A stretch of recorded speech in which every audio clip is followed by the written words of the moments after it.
Spoštovane gledalke in gledalci, prav lepo pozdravljeni. Človek je najbolj zadovoljen in tudi srečen, takrat, ko nekaj naredi za druge. Kajti pogosto, večinoma mislimo le nase in na naše, na svojo družino, na tiste, ki so nam v srcu, nam dragi in najbližji, torej naši. Premalo pa mislimo širše, tudi na druge, ki potrebujejo našo pomoč. V naši oddaji Za skupno dobro želimo tokrat resnično narediti nekaj dobrega za skupno, za našo domovino Slovenijo, za vsakega državljana in državljanko Slovenije. In zelo sem vesel, da bomo to naredili po duhovni poti. Namreč moje goste ste tokrat v počastitev letošnjega praznika državnosti, goste, ki jih zelo spoštujem, prav zaradi njunega domoljubja.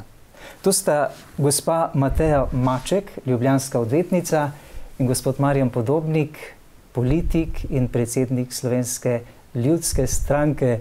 Res zelo dobrodošla na programu Slovenske katoliške televizije. Pozdravljeni in hvala za povabilo.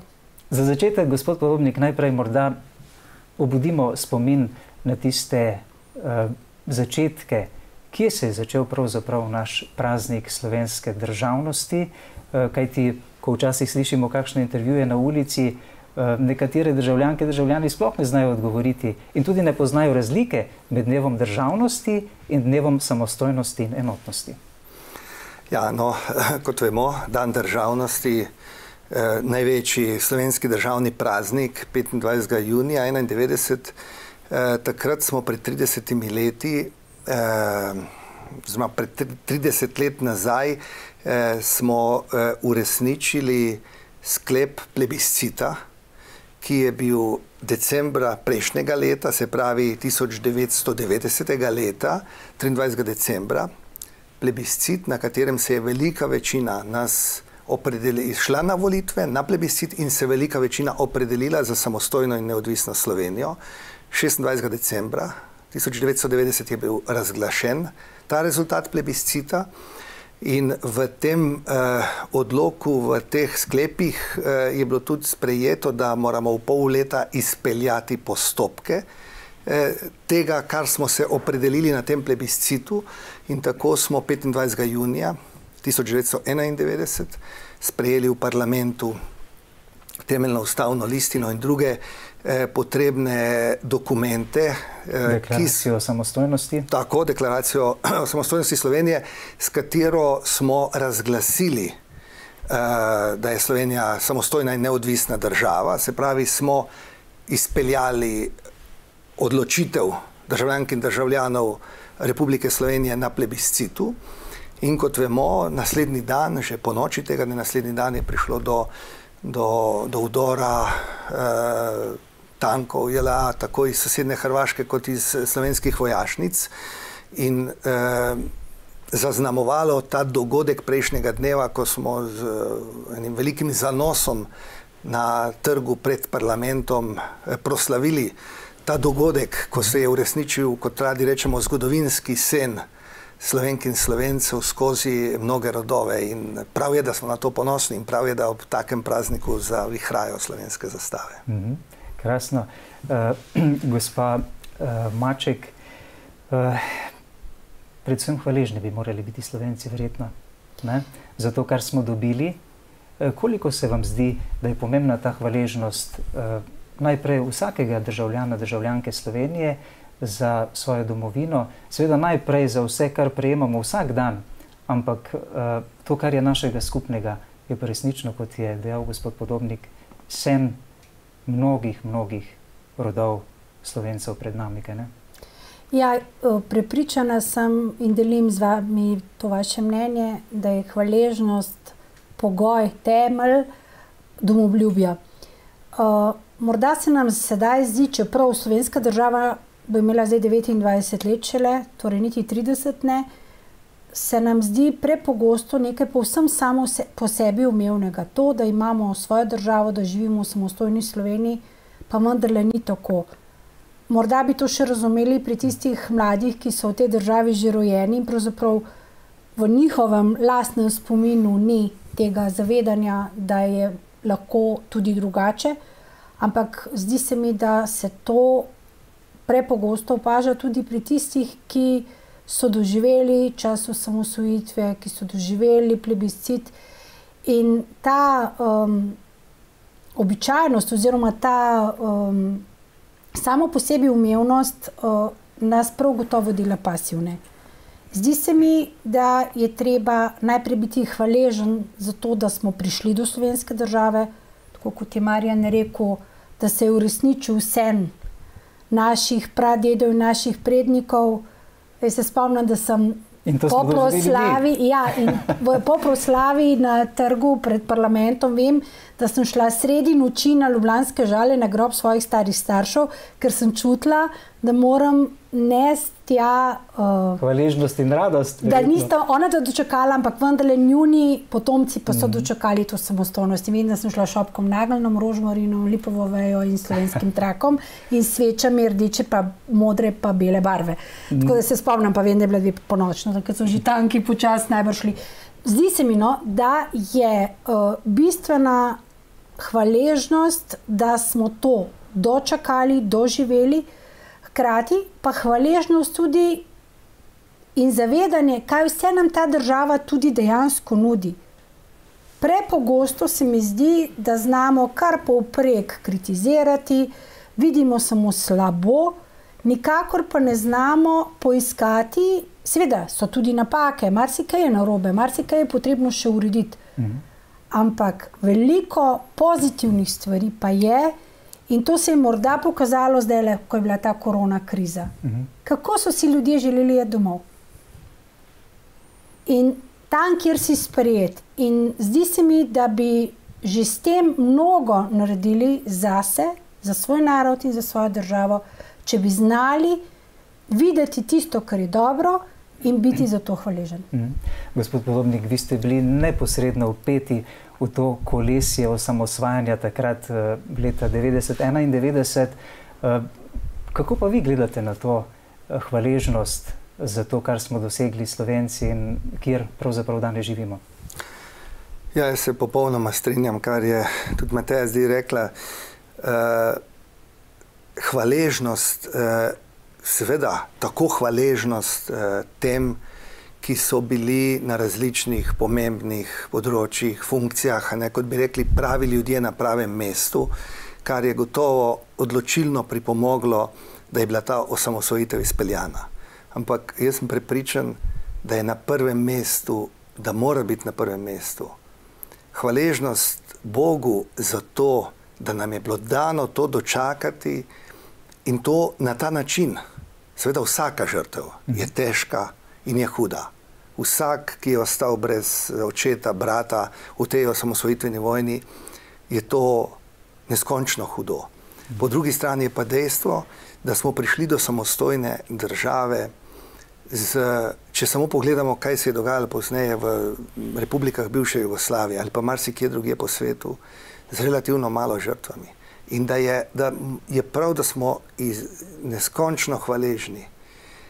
In da to hvaležnost kažemo, torej da se tudi zavedamo, da so mnogi ljudje izmolili to samostojnost. Molilo se je na Kureščku, na Brezjah, na Sveti gori, Stari gori, na plazu, povsod po Sloveniji, po domovih. Cerkve so bile polne, kot je bilo rečeno, pa marsikje niso niti vedeli drug za drugega, niso vedeli, da se toliko tega dogaja. To ni bilo nekaj, kar bi bilo tako organizirano. To je bilo organizirano na nek način od zgoraj. In tako, kot je bilo rečeno, videc iz Kureščka, oče France Špelič, ki je rekel, ki je videl v tem svojem videnju, da je Marija povedala, ja, prišli ste do te samostojnosti na tako lep način. Po milosti Božji. Po milosti Božji. Nebo pričakuje vašo hvaležnost. In molitev in post za domovino je en izraz te hvaležnosti. Mi želimo danes poseben poudarek v tej oddaji dati prav temu, tej duhovni dimenziji podpore našemu narodu, naši domovini, za zdravje naše domovine in njen skupni blagor in našo skupno prihodnost. Pa vendar me zanima, gospod Podobnik, za katere osebnosti slovenske iz tistega časa osamosvajanja ste vi danes najbolj hvaležni Bogu? Jaz mislim, da če pogledamo po ljudeh, ki so imeli formalne najvišje funkcije v vladi, v predsedstvu in tako naprej, so to znani ljudje in spoštovani. Nekateri so bili napadani zaradi različnih razlogov, ampak kot rečeno, šlo je za ljudi, prave ljudi na pravem mestu. Posebno pa sem hvaležen vsem tistim, ki niso bili nikjer navedeni, nikjer naslikani, nikjer jih ni bilo videti. Morda smo za nekatere slišali kot žrtve te vojne, ko je prišlo do obstreljevanja letal JLA na tej Dolenjski cesti ali tam pri Šentilju in tako naprej. Se pravi, ljudje, ki so bili pripravljeni tvegati življenja in nekateri so tudi darovali svoje življenje za to stvar.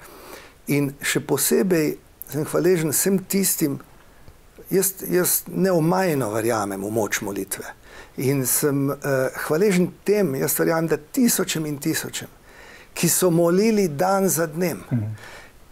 Ko marsikdo reče, pa kaj lahko jaz naredim, vse tam nekje se odloča. Ne, vsak lahko moli. In ko mi zdaj tudi, ko je ta pobuda molitev in posta, to izhaja iz tega, da smo pred 10 leti, ko smo praznovali 20-letnico, ko se je ob obletnicah vedno samo prerekalo, kdo je bolj zaslužen. Sem jaz prišel do te knjige Dereka Princea Molitev in post, ki spreminjata zgodovino, v katerem govori pisatelj o tem, kako je Abraham Lincoln v času ameriške državljanske vojne na sklep senata razglasil dan ponižanja, molitve in posta za ameriški narod. In v tem čudovitem razglasu dal vedeti, da ni v človeški moči, da to strašno morijo ameriške državljanske vojne prekinejo in se zato obračajo na vsemogočnega. In je bila ta pobuda in smo potem se dobivali in smo rekli, dajmo to tudi v Sloveniji, ta naš razkol, ki ga poznamo, ki se vleče. Ste bili prav vi prvi pobudnik za to? Ja, jaz sem prav s to knjigo, sem prišel in potem sem se razmišljal, kako bi to začeli. In potem je bil takrat dr. Krečič, je bil iz spiritual ljubljanskih bogoslovcev, se poznava iz Kobalovega, pokojnega monsinjorja Vinka Kobala, gibanje Pot. Sem rekel, lej, in sva 2 meseca sedela tam, pa malo razpravljala. In potem smo prijatelji, ki smo se poznali z Matejo, smo se poznali še iz glasbenega, tam iz Dravelj se spomnim, davnih let nazaj. In drugi, pa Katarina, pa gospod Rodej iz družine, pa gospod Bogdan Vidmar, pa Jože Plut in drugi, nekateri so bili nekaj časa bolj aktivni, nekateri kasneje. In družilo nas je to, da ja, to je nekaj pravega. Jaz recimo vedno v kakšni taki družbi povem, moški smo zelo občutljivi na spoštovanje. Če žena ali pa ženska ne pokaže spoštovanja, je to problem. Kot je obraten problem, če ne pokažeš ljubezni. In meni je žena enkrat rekla, veš, Marjan, na to pobudo sem pa najbolj ponosna na tebe od vsega tvojega dela. In kakorkoli sem malo težko sprejel drugi del tega stavka, o njenih pogledih, ampak mi je bilo lepo, sem rekel, no, to se mi zdi, da je res nekaj, kar bo raslo in kar bo povezovalo. In sem zelo vesel, da ob teh, zdaj letos, ko je 10-tič, da se tako lepo te stvari razvijajo. Tako, vsekakor vam res moramo čestitati za to pobudo. To je bilo nekaj božjega, božji navdih, da se Slovenci angažiramo, da stopimo skupaj in se duhovno angažiramo, tako, da naredimo nekaj za svoj narod. Zanimivo, da je sedaj že pokojni zagrebški karizmatik, profesor dr. Tomislav Ivančič, dejal, da so največji dobrotniki človeštva pravi molivci. To je zanimivo, ne? Kaj pa, gospa Maček, kako pa vi vidite to vašo pobudo? Vi ste se tudi že takoj na začetku pridružili ali kako je bilo? Ja, jaz sem zraven, ker se poznamo iz drugih pobud, še iz študentskih časov, tako da smo nekako kar hitro stopili skupaj, ja, in smo ves čas pač skupaj pripravljali vse zadeve. Rdeča nit teh naših vsakoletnih junijskih pobud je pač molitev in tudi post. Pomembno se nam je pa zdelo, da ne nagovorimo samo katoličanov, ker s postom lahko in povabilom k postu lahko nagovorimo tudi neverne. Prav tako se nam je zdelo pa pomembno tudi, da nagovorimo tudi druge verujoče. In tako je že pri prvi pobudi prišlo do sodelovanja največjih verskih skupnosti v Sloveniji, in sicer do sodelovanja na način, da so predstavniki Rimokatoliške cerkve, predstavnik je bil takratni ljubljanski nadškof in metropolit dr. Stres, potem predstavnik pravoslavnih kristjanov je bil Peran Boškovič. Zdaj ne bom znala povedati točno, katero funkcijo je takrat imel. Potem evangeličanski škof Geza Filo in pa Geza Erniša in pa mufti islamske skupnosti so predstavniki teh 4 največjih verskih skupnosti v Sloveniji podpisali skupno izjavo, kaj nam je tisto, kar se nam zdi pomembno in kaj je tisto, za kar se vsi prizadevamo. In to je bilo poudarek na verski svobodi, na pomenu družine in pa na temu, da moramo sodelovati in iskati tisto, kar nam je skupno. Tako da od vsega začetka smo zadevo zastavili širše. Jaz se zelo velikokrat spomnim, kako je eden iz naše skupine rekel, a ne bi bilo lepo, če bi en dan v Sloveniji o slovenski državi vsi mislili samo dobro. In tudi to je povabilo v bistvu tudi nevernim, da se nam pridružijo na ta način. Vsak lahko dejansko doda svoj kamenček v tem mozaiku, ki smo ga pa potem mi rekli, da je darilo, ki ga dajemo domovini ob njenem rojstnem dnevu. Zanimivo. Dobro, molitev še nekako razumemo tudi kristjani. Kaj pa post? Vse v tradiciji... Skoraj smo že pozabili na post, se mi zdi. Tudi kristjani, ne? Samo odrekanje. Ne gre zdaj samo za post od hrane in pijače, ampak odrekanje je pravzaprav odpovedovanje nečemu, pomeni, da si potem odprt lahko za nekaj drugega. Za neke druge vidike se ti odpirajo in pravzaprav to, da je post koristna stvar, danes sploh ni sporno. To bi bila gotovo ena skupna stvar, ne vseh. Tako da dejansko... Ne za hujšanje. Ne samo za hujšanje, ne, sploh ne. Tudi dejansko ta odpoved, lahko je post to, da rečeš, da ne boš gledal televizije, ne? Ali pa da se noš izziv. Tako da zdi se mi, da je meni osebno pomembno, da ljudi spodbujamo k temu, da tudi na tak način lahko delamo dobro za naš skupen dom, kar je domovina. Pa me zanima, kaj ste v teh 9 letih vsako leto, pravzaprav so bile te aktivnosti enake. Kaj ste želeli spodbuditi, na kakšen način ste to organizirali po Sloveniji? No, zelo različno. Jaz moram povedati, da prav Mateja je nosila največjo organizacijsko breme, tudi v njeni pisarni smo se pogosto srečevali. In različni ljudje so imeli različno, nekako zelo uspelo nam je razdeliti recimo to delo. Recimo nisem omenil prej recimo Silvestra Gabrčka, ki je z svojim pristopom in z povezavami s predstavniki verskih skupnosti bil ena vez med temi, da se je vedno, tudi v času, ko ni bilo tako preprosto predstavniki različnih veroizpovedi posesti za isto mizo in biti tako uglašen, ampak se je išlo vedno tudi zato, ker verjamemo, da je bilo blagoslovljeno od zgoraj. Mislim, da je gospod Gabršček bil tudi na kulturnem ministrstvu. Ja, in je še vedno tam. Je povezan z vsemi. On je rekel, če bi temu tako rekel, pozitivna kontinuiteta slovenske vlade, ker on je že zelo dolga leta v levih in desnih vladah in ene in druge imajo toliko modrosti, da se zavedajo, da je privilegij imeti takega človeka na nekem mestu, ki izžareva tudi ostale zadeve, poleg strokovnih kompetenc in tako naprej.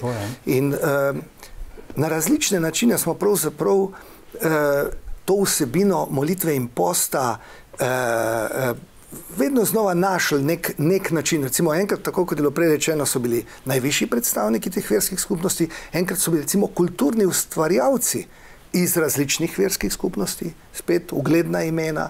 Potem so bile posamezne teme, glede tudi na to, kaj se je recimo kje dogajalo, recimo tudi kaj je bilo bolj aktualno v nekem obdobju. Jaz bi mogoče eno misel še o postu rekel, ne? O svoji izkušnji. Mi smo imeli tradicionalno post pač na pepelnično sredo, veliki petek, pa tako malo petke v postnem času. Ko smo pa to začeli, sem se poskušal tudi, kar se hrane tiče, dosledno držati tistih 24 ur. In če nisi tega vajen, ne bi verjeli, je to kar resen izziv. Se pravi, to besedno ob koščku kruha in vodi. Ampak izziv, ki ga je vredno poskusiti. Jaz imam izjemno pozitivne izkušnje. In kot bi rekel, na nek način čakam, da pride ta dan, potem se moraš opozoriti naslednji dan, da ne zjutraj da nisi na zajtrku, ampak si prideš do vode zjutraj. Namreč niso brez razloga številni puščavniki ali pa cerkveni očeti ali pa drugi tako težo dajali postu. Post tudi od hrane in kot je bilo rečeno od drugih stvari, te na nek način osvobodi za druge zadeve. In to ljudi jaz govorim kot grešni človek, kot grešnik, ne kot nekdo, ki gre samo še k postu, pa že svetnik. Ne, sta drugega konca prihajam in se mi zdi, da je post ena velika priložnost, ki jo pravzaprav prav vsakemu, ki ima možnosti, tudi kar se hrane tiče, če nima nekih zdravstvenih ali drugih razlogov, je vredno in tudi kakšen dan več, ne samo tistih, mi imamo teh 24 ur, kot neka simbolna stvar, pa tudi konkretna stvar. Kraljica miru v Medžugorju, kjer se prikazuje, Božja mati, Jezusova mati, želi od vseh zdravih, da bi se postili ob kruhu in vodi, tudi ob sredah in petkih. In to iz ljubezni do nje in njenega sina, je rekla. Zanimivo. Koliko mislite, gospa Maček, da se slovenski državljani, v prvi vrsti seveda kristjani, člani Rimsko-katoliške cerkve v Sloveniji, v resnici angažirajo na te vaše pobude? Moram reči, da pravzaprav čisto točnih številk nimamo, imamo pa odziv, ki je vsako leto res velik in razveseljujoč. Tako da zdaj, ko se je zadeva nekako utirila, Ali se organizirajo posamezniki ali župniki po župnijah spodbujajo svoje vernike ali kako to gre? Vse, eno in drugo. Dejansko smo vsako leto določimo neko geslo. Letos je skupaj za skupno dobro, s teboj bomo zmogli. Ampak to s teboj, pa tudi s teboj. In recimo lansko leto smo imeli Zadeni si domovino na rame. Skratka, jemljemo različne aktualne teme oziroma vsako leto poskušamo geslo aktualizirati, tako da je primerno tistemu času, ko se pač za to odločamo. Prav gotovo je letos naše odločitve za geslo vplival tudi pač epidemijo koronavirusa, sestanke in srečanja smo imeli po videokonferencah, ker drugače ni šlo, pa morda smo se celo večkrat srečali, kot bi se sicer v živo. In to je ena stvar. Potem smo vsako leto povabimo tako družine, kot skupnosti, različne gibanja, župnije, verske redove, redovnice, redovnike, da organizirajo, kot pač sami želijo, na svoj način, sebi lasten način, molitev za domovino. Tako v času molitvene 9-dnevnice, 9 dni molimo pred dnevom državnosti, kot tudi imamo še 24 ur molitve in posta. Praviloma je vedno to 24 ur pred mašo za domovino, ki jo slovenski škofi darujejo pred dnevom državnosti. Najbolj pogosto je to 24. decembra, junija. Je pa gotovo res, da to se določa tudi glede na državni protokol in je praviloma tudi takrat, ko je državna proslava pred dnevom državnosti. In teh 24 ur so molitve po župnijah, po različnih skupnostih, osrednja molitvena veriga pa poteka v Ljubljani. Prva leta smo gostovali pri Svetem Jožefu, sedaj pa že kar nekaj let v stolnici. in poteka neprekinjena molitvena ura oziroma molitev neprekinjena 24 ur in v tej molitveni verigi sodelujejo različne skupine. Leta nazaj so sodelovali tudi nekatere župnije, sedaj je pa toliko skupin, ki želijo sodelovati, to so gibanja, potem so romarji, recimo vitezi Božjega groba, malteški vitezi, potem prijatelji Svete dežele, društvo katoliških izobražencev, katoliški pedagogi, katoliški zdravniki, katoliški pravniki, Karitas, in še gibanja, pot, neokatehumenat, Marino delo. Sodeluje tudi medgeneracijske skupine, prav prisrčne so tiste molitvene ure, ko sodelujejo otroci iz vrtca in starejši upokojenci in vsako leto pripravijo kombinacijo. Leto zaradi te korone bo žal pač to odpadlo, ker je problem, a ne ustrezno poskrbeti za sodelovanje teh vrtčevskih otrok. In ta molitvena ura je zdaj nekaj tako običajnega, da vse te skupine pravzaprav kar pričakujejo, da jih pokličemo in ni noben problem. Tako da kljub temu, da so kakšne ure res nemogoče ob 2 ponoč, ne, ali pa ob 3 ponoč, ampak imamo vse zapolnjeno. Nekako ste lepo to organizirali, to 9-dnevnico, denimo letos, začetkom 16. junija, 17:30, sveto mašo za domovino v Mariborski stolnici, kjer se udeležite tudi vi, predstavniki pobude za post in molitev za domovino, ne? Ob 19. Ja, je nadškofova maša, ker smo želeli, da 9-dnevnico začnemo na sedežu ene metropolije in končamo na sedežu druge metropolije. Da tako nekako Slovenijo povežemo, pa še simbolika je, ker začnemo z 9-dnevnico na zunanji način, pravzaprav na Slomškovem grobu, kar se nam zdi tudi zelo pomembno. Zelo lepo. Gospod Podobnik, kako se je Slovenska cerkev odzvala na te vaše začetne pobude? Slovenski škofje se zdaj sodelujejo ob koncu te molitve in posta, somašujejo za domovino, najprej v zahvalo, potem pa tudi v prošnjo za blagoslov. Ja, zelo lepo. Lepo so se odzvali. Moram reči, že kar nekaj let je to del, skoraj bi rekel, protokola tega dne, ko se pripravlja, se pravi, maša za domovino in potem državna slovesnost, in pred to mašo je 1 uro ta zadnja molitvena ura in si že kar, mislim, vsi skupaj težko predstavljamo, brez da bi na ta način uvedli v to mašo za domovino.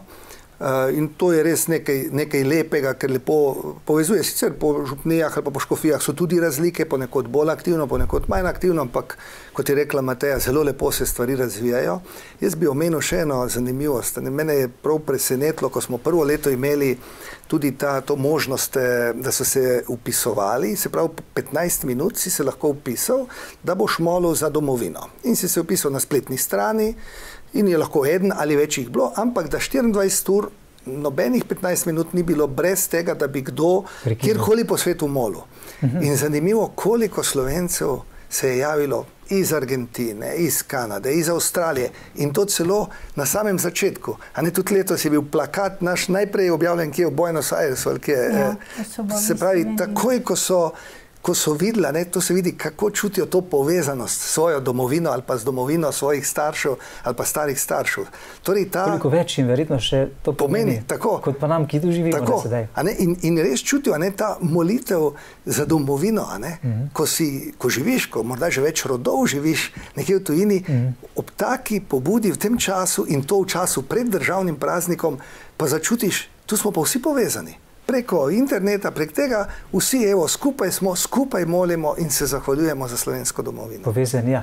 Gospod Podobnik, s kakšnim namenom, kaj želite doseči z to našo povezanostjo, skupno molitvijo, z neko duhovno močjo za naš narod, za našo državo, domovino Slovenijo? Ja, lejte, jaz sem prepričan, da bomo izmolili to Slovenijo, po kateri so hrepeneli rodovi naših prednikov, in to Slovenijo, kakršno smo si predstavljali v veliki večini, ko smo glasovali na plebiscitu in ko smo 25. junija proslavljali na trgu pred parlamentom. Ko smo si morda malo idealistično pa vendarle, če bo vsak iskal v sebi in v drugem pozitivno, realistično predstavljali, da živimo res ta raj pod Triglavom, ki nam je bil dan, ga napolniti s pozitivno vsebino, slovensko delovnostjo, odgovornostjo in tako naprej. In jaz trdno verjamem, da je molitev in post za domovino en majhen, ampak pomemben kamenček v mozaiku take Slovenije. Gospod Maček, kaj ste vi pričakovali po razglasitvi samostojne, neodvisne Slovenije? Ali so se vaše pričakovanja do danes uresničila? V glavnih točkah gotovo. Živim v državi, slovenski državi, ki je demokratična država, ni pa idealna država, tako kot nobena ni. Gotovo vedno lahko najdemo stvari, ki jih je potrebno popravljati, ki niso idealne, ker ljudje nismo idealni.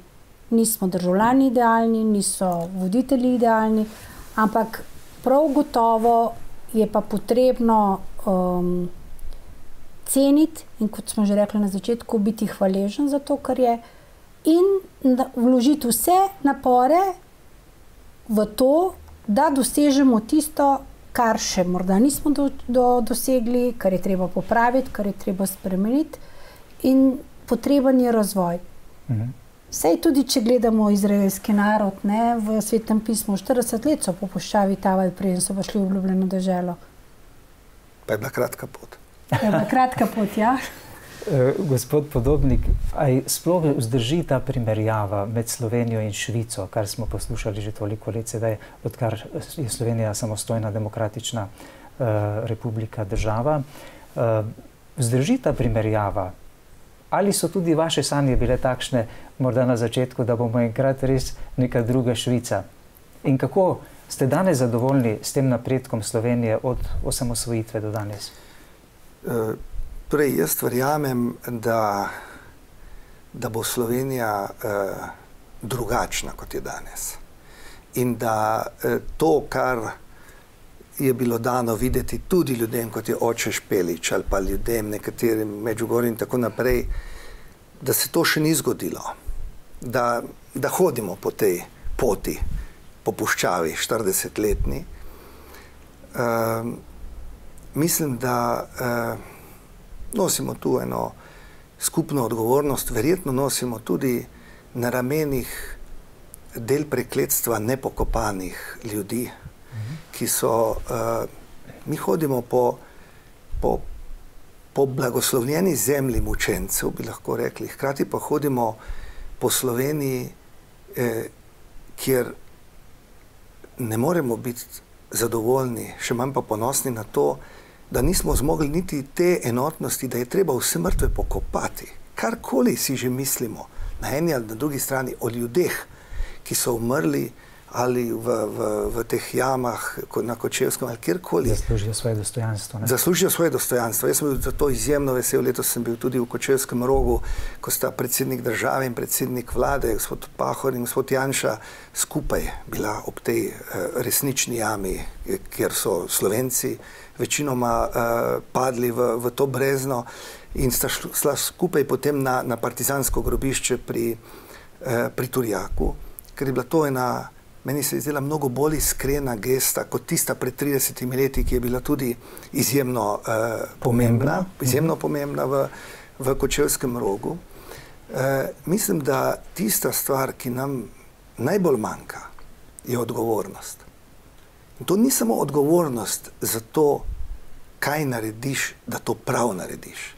Odgovornost je tudi za to, da narediš, ker imaš zato misli, da če pa ne bom nič delal, če se držim v ozadju, če čakam na nekem zapečku ali v nekem fotelju, da bodo drugi namesto mene se izpostavili, se borili za pravno državo, za enakost pred zakonom, se bodo borili za to, da bo kjerkoli v Sloveniji bo živel, boš imel vsaj približno podobne pogoje za življenje.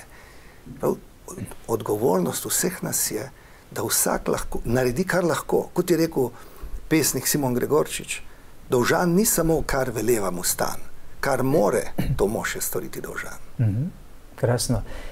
Se vam zdi, ko ste omenili te žrtve med in povojnih pobojev naše popretekle zgodovine, imamo 700 ali 800 grobišč po Sloveniji, kar je nekaj res izjemno žalostnega Slovenija je zares posvečena zemlja po žrtvah, po krvi teh nekrivih, nedolžnih ljudi, pobitih, brez obsodbe. Pa me zanima, v cerkvi je znan rek kri mučencev, seme novih kristjanov. Ali bi lahko rekli kri slovenskih mučencev, tudi seme nove samostojne demokratične domovine, ki jo uživamo sedaj mi? Jaz sem prepričana, da gotovo tudi mučenci so naši priprošniki in da so to tudi temelj, na katero se je postavljala ta nova država, ne? In da te njihove žrtve moramo gotovo pač ceniti, sprejeti in biti za to tudi hvaležni. Je pa pomembno to, kot je Marjan rekel, že splošno civilizacijske norme nalagajo, da je pač ljudi treba pokopati, ne? In tudi najbolj preprosti narodi imajo odnos do mrtvih tak, da v bistvu ima vsak pravico do pokopa in vsak pravico do groba. Se mi pa zdi, da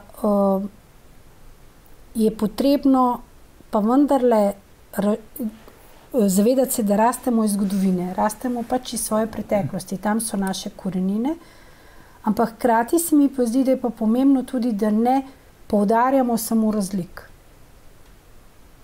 Dejansko je naša naloga in mi v naši skupini želimo pravzaprav s to našo pobudo molitve in posta kazati, da je naša dolžnost, da iščemo najprej tisto, kar nam je skupno.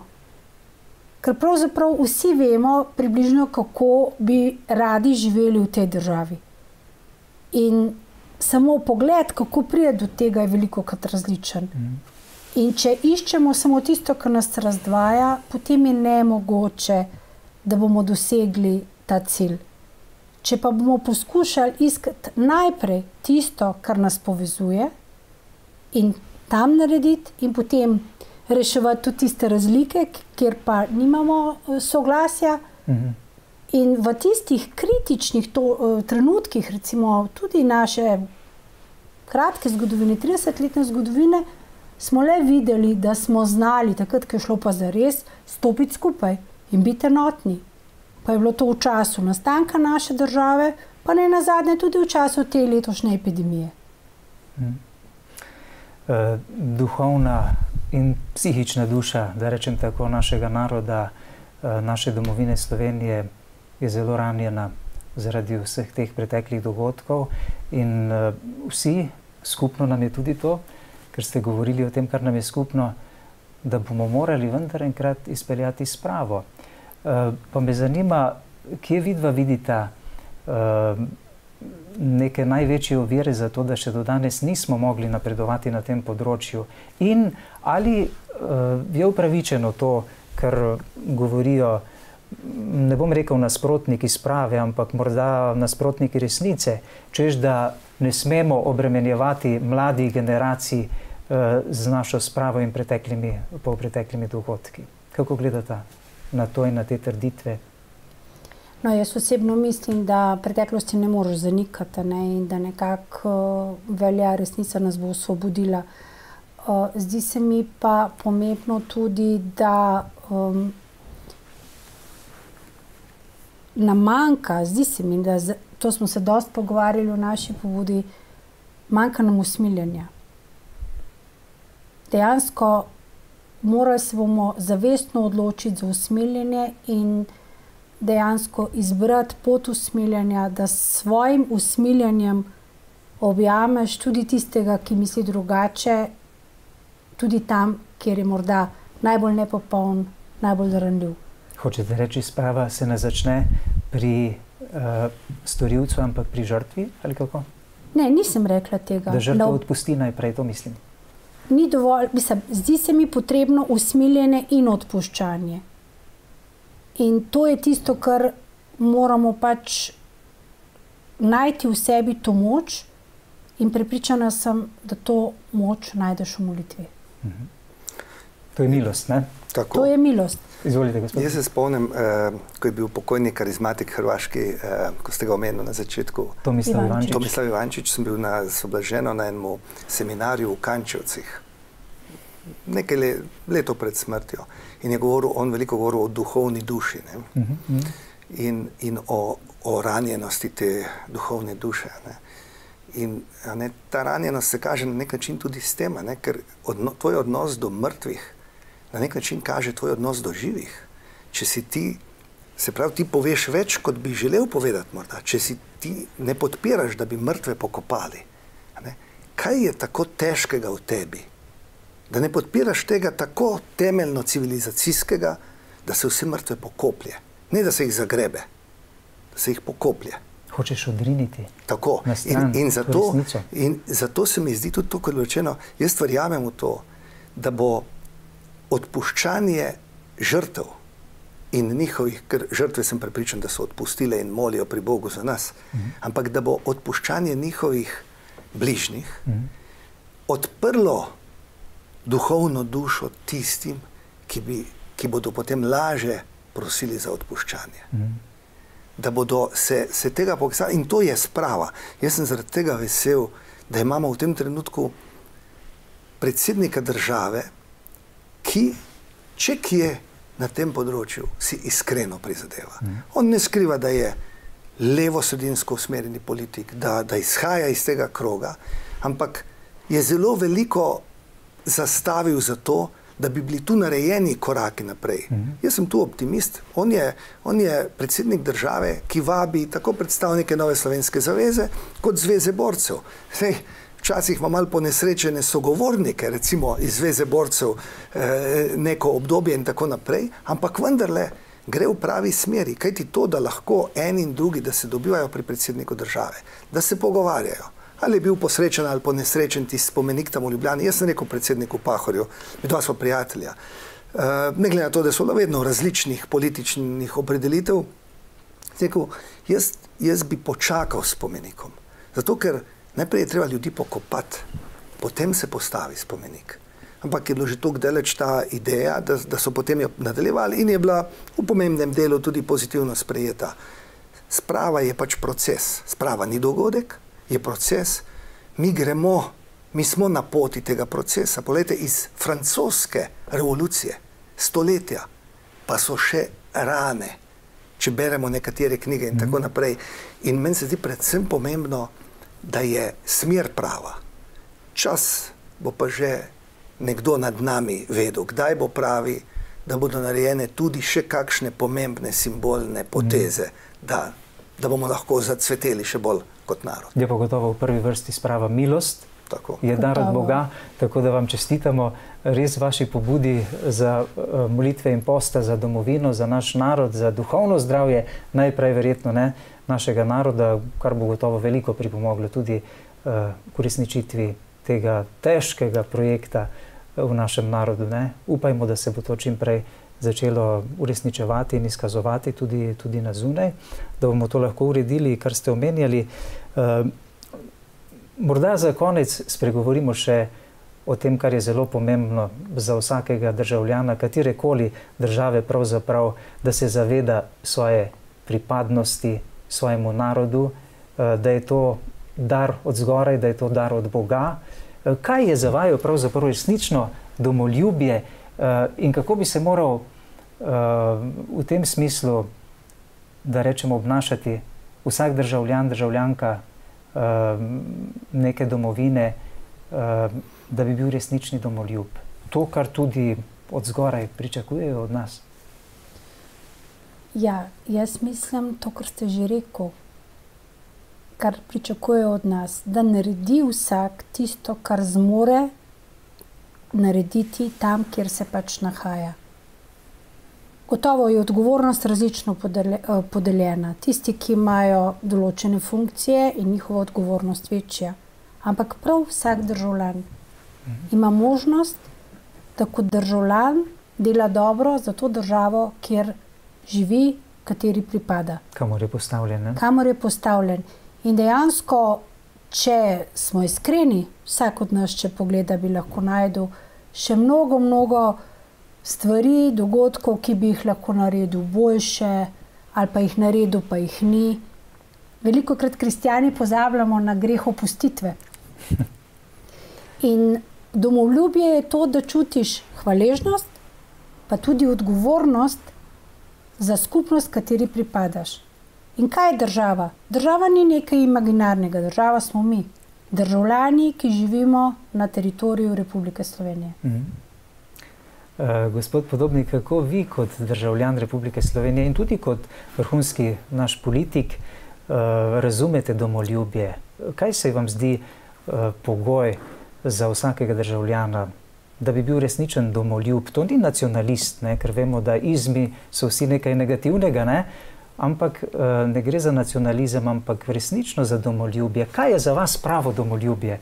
Kaj pogrešate morda v našem narodu? To je za eno oddajo zdaj, recimo. Torej, ker mi smo zdaj, na žalost, kar se tega tiče, v enem zelo čudnem času, ko pravzaprav neko pristno domoljubje je že z ene strani označeno praktično za fašizem, z ene strani za nazadnjaštvo, kajti nekatere vrednote, ki se jih žal dobivajo domovinsko pravico tudi pri večinski Evropi, bom rekel, znotraj Evropske unije, znotraj teh, niso najbolj spodbudni. In v tem smislu je razprava ali pa predstavljanje domoljubja ali pa promoviranje, spodbujanje domoljubja relativno zahtevno. Zato se mi zdi to pomembno, da tam, kjer ni sporno, kjer ni nič vprašljivega, to, da obesimo slovenske zastave na dan državnih praznikov, je en majhen pa pomemben simbolni korak in celo vrsto je takih. Ampak naj povem še en primer, ker smo ravno tu v Mariboru. Pred dobrimi 20 leti sem vodil odbor za pripravo papeževega obiska, torej svetega papeža Janeza Pavla II., ko je prišel razglasiti prvega slovenskega blaženega škofa. Na državni ravni vi, ne? Na državni. Vodil sem državni odbor in skupni državno-cerkveni odbor. Tudi vam ni bilo znano, predvsem mimo grede, jaz sem takrat že doživel popoln medijski politični linč in sem bil takrat malo zbrisan, tako da to se niti ni toliko vedlo, ampak to ni pomembno. Ampak kaj hočem reči, spomnim se zelo zanimivih pogovorov. Enkrat smo bili tu v Mariboru, takrat mislim, je škof dr. Kramberger. In je bilo vprašanje, kako bomo tam se je pričakovalo 150 do 200 tisoč ljudi, da bi dali to papeško zastavo, kot je bila na prvem papežem srečanju. Sem jaz rekel, dajmo narediti tako. Pol naj bo papeške zastave, rumeno-bele, pol naj bo pa slovenske. Je rekel dr. Kramberger, joj, to pa, a je dovoljeno to? Ni jaz rekel, lejte, jaz vodim odbor. Državni pa koordiniram skupni odbor na mojo odgovornost. In smo naredili njih 30 tisoč, se spomnim teh zastav. In jaz se spomnim, recimo, ko smo bili na tem čudovitem dogodku, ki je res bil nek presežek, a ne s čemerkoli, tudi dejstvo, da je danes vemo sveti Janez Pavel II. Prvega blaženega nam razglasil. In bil pri nas živi svetnik. In bil pri nas živi svetnik. Ampak tam se je čutilo, jaz bi rekel, eno pristno domoljubje v tej množici. A ne, če bi tam rekel, ali ti ljudje spoštujejo svojo domovino. Saj tam so bili tudi drugi, so bili tudi Avstrijci, Hrvati in tako naprej. Ampak jaz sem tam čutil, da nas je ena nevidna vez od zgoraj in narodova vez povezala v eno skupnost, ki je dajala upanje. Mi smo bili takrat ponosni, da smo kristjani, ponosni, da smo Slovenci, ponosni, da imamo med sabo svetega očeta, ponosni, da imamo prvega blaženega in verjamem, da hvaležni, da smo to mogli doživeti. Kot smo hvaležni, da je naša generacija doživela osamosvojitev Slovenije. Množice generacij so bili pred nami, mnogo jih bo za nami, ampak ta generacija je doživela to osamosvojitev. Več kot dovolj razloga za hvaležnost, za zdravo, pristno domoljubje. Hočete reči, da je domoljubje ali pa pomemben del domoljubja tudi to, da znamo spoštovati, ceniti tiste velike Slovence, ki so za svoj narod veliko naredili. Tako je bil Slomšek denimo eden izjemnih. In je tudi rekel, sveta vera bodi vam luč, materni jezik pa ključ do zveličavne narodove omike. On je povezal vero in narod. kot je pokojni monsignor Vinko Kobal, jaz se spomnim, ko smo hodili v Tržišče, znal na prist način nas je privabljal mlade, povezal krščanske vrednote in vrednote spoštovanja naroda. In nikoli nismo pomislili, da bi bil to kakšen nacionalizem. Predvsem nam manjka ponosa. Mi smo premalo zdravega ponosa, ne več vrednostnih kompleksov, ponosa, da imamo državo, ponosa, da smo Slovenci, da smo dosegli to, kar so pač si želeli naši predniki, pa tega niso dočakali. Zdrav ponos vedno koristi. In tega je morda premalo. Temeljno za obstoj nekega naroda je gotovo spoštovati svoj jezik. Slomšek je to tako zelo poudarjal, kako je pomembno spoštovati svoj jezik. Koliko se vama zdi, da Slovenci resnično spoštujemo svoj jezik? Nedolgo nazaj sem doživel zelo neprijetno stvar, ko sem bil pri nas v Sloveniji kot kupec v neki trgovini in me je prodajalka nagovorila v popolnoma hrvaškem jeziku. To so gotovo žalostne stvari, samo zdi se mi pa, da smo v konkretnem primeru, v tem vašem primeru, kupci tisti, ki imamo možnost, da se odzovemo. Da se odzovemo. V vsaki trgovini je knjiga pritožb in lahko napišeš. Tista trgovka, ki vas je nagovorila, v svojem jeziku ni kriva. Kriv je njen delodajalec, ki je vzel v službo osebo, ki slovensko ni znala. Pa prav gotovo ona ni na razgovoru za službo perfektno slovensko govorila, potem je pa za blagajno, za nalašč govorila hrvaško ali pa kjer drug jezik. Tukaj je naša odločitev, tako kot je bila to že naša odločitev, ko smo še živeli v Jugoslaviji, kjer je bilo jasno, da v Sloveniji govorimo slovenski jezik. In od nas je bilo odvisno, ali smo zahtevali od sodržavljanov, ki pa niso bili Slovenci, ali bojo v Sloveniji govorili z nami slovensko ali ne. To je pravzaprav naša odločitev. Gotovo je pa kultura in jezik tisti temelj, iz katere je pravzaprav zrasla in vera.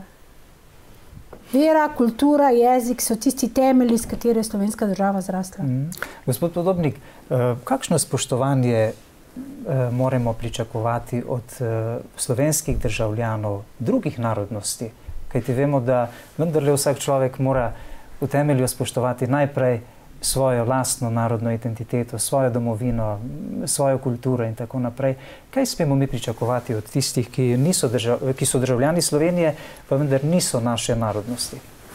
A pričakovati v smislu spoštovanja naših vrednot?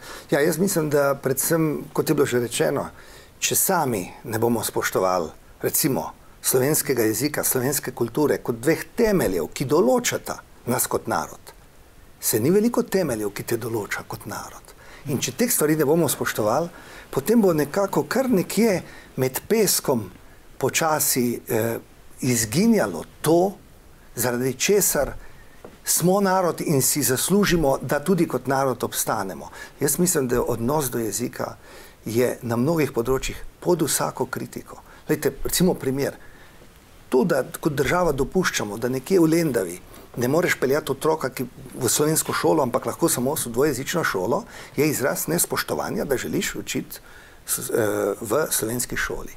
To, da prihajajo ljudje, ne vem, v Kranju, v Velenju in da se moraš naučiti albansko ali kakorkoli drugega, da dobiš službo v šoli ali v zdravstvenem domu, je nesprejemljivo. To se v Franciji, ne vem kje, v Nemčiji, ker imajo prav tako različne, ne dogaja, ker se pričakuje, da ko ti nekam prideš, ko smo Slovenci prišli po drugi vojni ali pa med vojnama kot begunci, emigranti v Združene države Amerike, se je pričakovalo, da smo se naučili njihov jezik ali pa ko smo prišli v Nemčijo in tako naprej in potem si tam lahko pričakoval, da boš lahko normalno delal in se normalno vključil v družbo.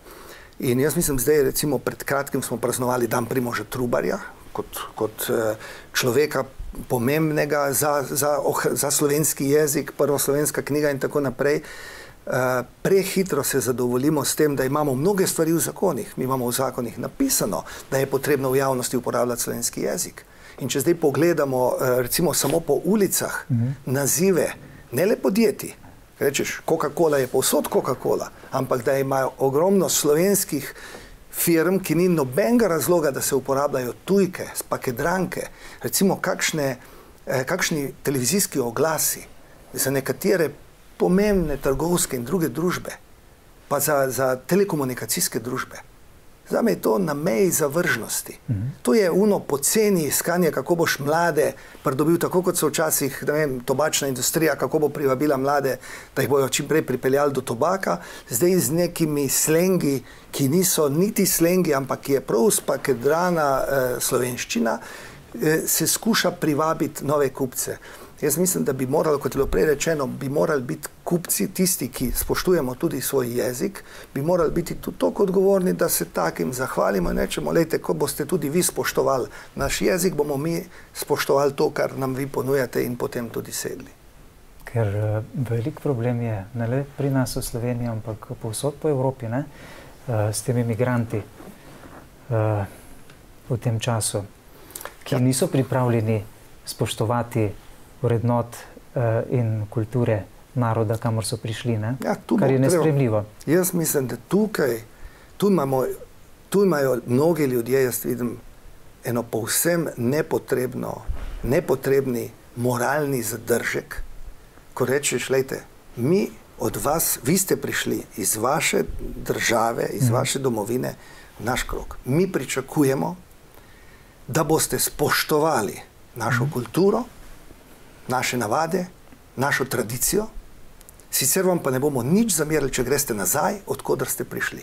To je rekla avstralska premierka, ko so jo hoteli prisiliti, da se odreče svojim vrednotam, svojim navadam, rekla, dobrodošli, ampak prilagoditi se morate. To so naše vrednote, ki jih spoštujemo, cenimo, te so nas izgradile kot nacijo in na tem temelju se pa lahko pogovarjamo in ste pri nas dobrodošli. Gospod Maček, zakaj se mi Slovenci tako radi prilagajamo?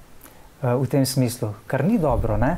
Delimo konkretno, danes jutri nekdo se pripelje z avtomobilom, neki tujc in nas vpraša v hrvaškem jeziku ali v nemškem in mi kar začnemo v njegovem jeziku govoriti.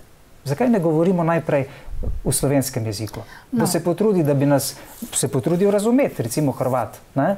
No, če je tujec, se mi zdi, da je osnovno pravilo enega gostoljubja, da se mu pač poskušaš pomagati, če je to potrebno pomagati. Ni treba ločevati nekoga, ki pride tukaj in se slučajno pelje čez Slovenijo, pa se nekje zgubi, pa vpraša po nemško, angleško, se mi zdi, meni osebno povsem normalno, da mu v jeziku, ki ga razume, tudi pomagaš. Ja. Nekaj drugega je pa nekdo, ki tukaj živi. Tukaj pa gotovo je jasno, soglašam s tem, da je treba postaviti zahteve in te potem tudi dejansko v vsakodnevnem življenju te zahteve izvrševati oziroma postaviti pogoje, da se v slovenskih trgovinah trgovci z mano pogovarjajo slovensko. Tako kot recimo je povsem jasno, da se pričakuje, da ko bom šla na sodišče, bo z mano sodno osebje govorilo slovensko. Pa nazivi firm v angleškem jeziku, domačih, slovenskih in ne vem kaj. Jaz mislim, da je tukaj treba zakonodajo, ki jo imamo, izvrševati. Je pa treba povedati tudi nekaj. Smo v globaliziranem svetu in to ni samo stvar Slovenije, tudi v Nemčiji imajo angleška imena firme, ne nemška in podobno. Ne. To je pravzaprav velikokrat ime tudi zaradi tega, da boš lahko imel enako ime tudi, ko delaš v zunaj. Zaključimo. Povejte še, na kakšen način bomo v tem, kar sedaj govorite, Slovenci lahko v resnici ohranili svojo narodno identiteto? Najprej moramo biti ponosni na to, kar smo, ponosni na to, da smo Slovenci, ponosni na to, da smo državljani Republike Slovenije in ko bomo resnično ponosni in ko bomo resnično hvaležni za to, kar imamo, sem prepričana, da bomo znali najti tudi pot, ki bo demokratična pot za to, da te vrednote, ki so nam pomembne, tudi ohranimo. Če pa teh stvari ne doživljamo kot vrednoto, potem pa seveda najbrž tega ne bomo branili. Če lahko samo o jeziku še eno misel, koroški Slovenci ali pa Slovenci v Italiji so večkrat rečejo, zakaj za božjo voljo svojo slabo italijanščino ali nemščino, takoj ko greste čez mejo, vprašate za ulico ali kakorkoli. Vprašajte najprej slovensko. In vam povem mojo izkušnjo. Sem šel v Italijo, večkrat grem k gospodu Borisu Pahorju, že dolga leta. In sem to izkoristil, sem vprašal, nisem vedel, v Proseku nad Trstom živi tam zelo ozke ulice, vprašam prvo. Pove po nekem narečju slovenskem, vprašam drugega, pove prav tako po nekem njihovem tržaškem slovenskem narečju. Neverjetno, koliko ljudi ali Slovencev, ali pa tudi Italijanov, ki znajo slovensko, ali pa Avstrijcev, ki znajo slovensko, bomo srečali.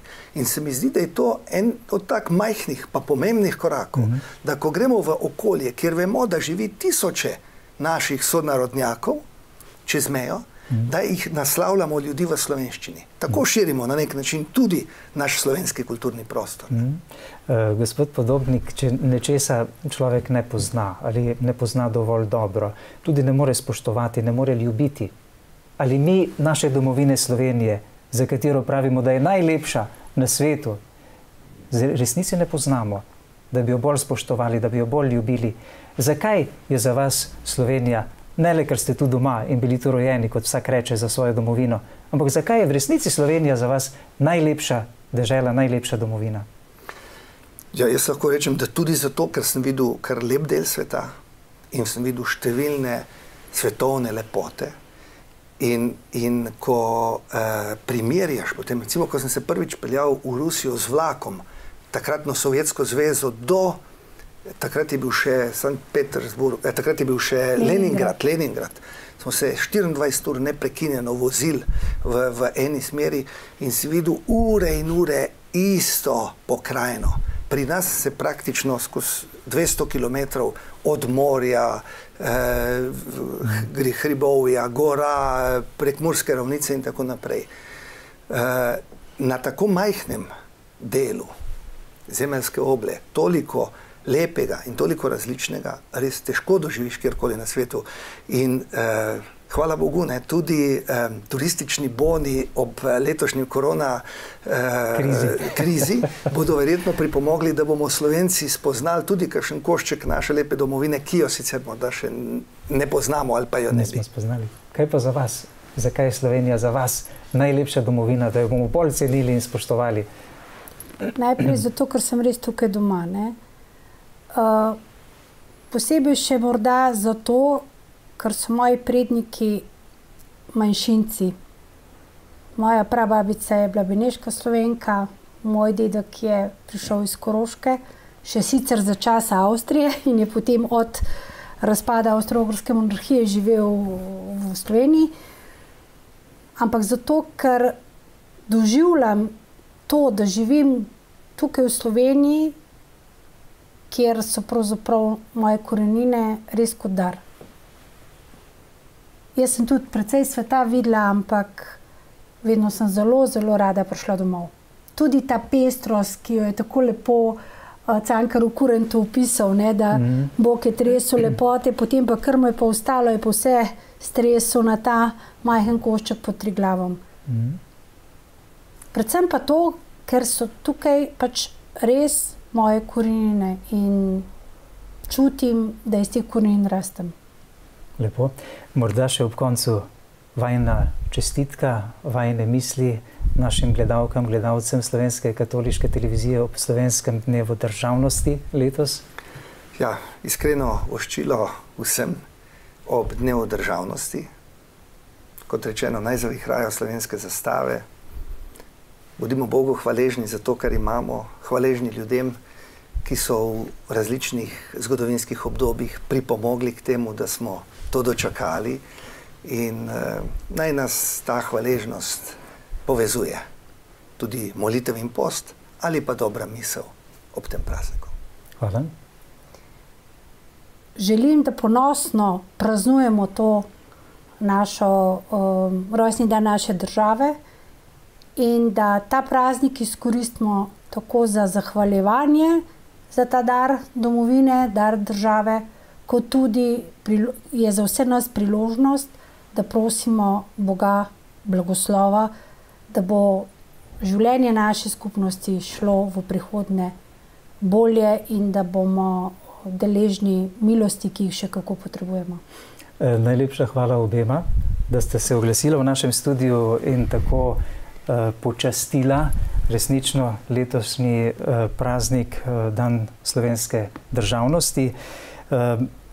Ker imamo tudi še veliko težav Slovenci, vi ste pa iz pobude molitve in posta za domovino. Naj zaključim z mislijo iz prve knjige Makabejcev Svetega pisma.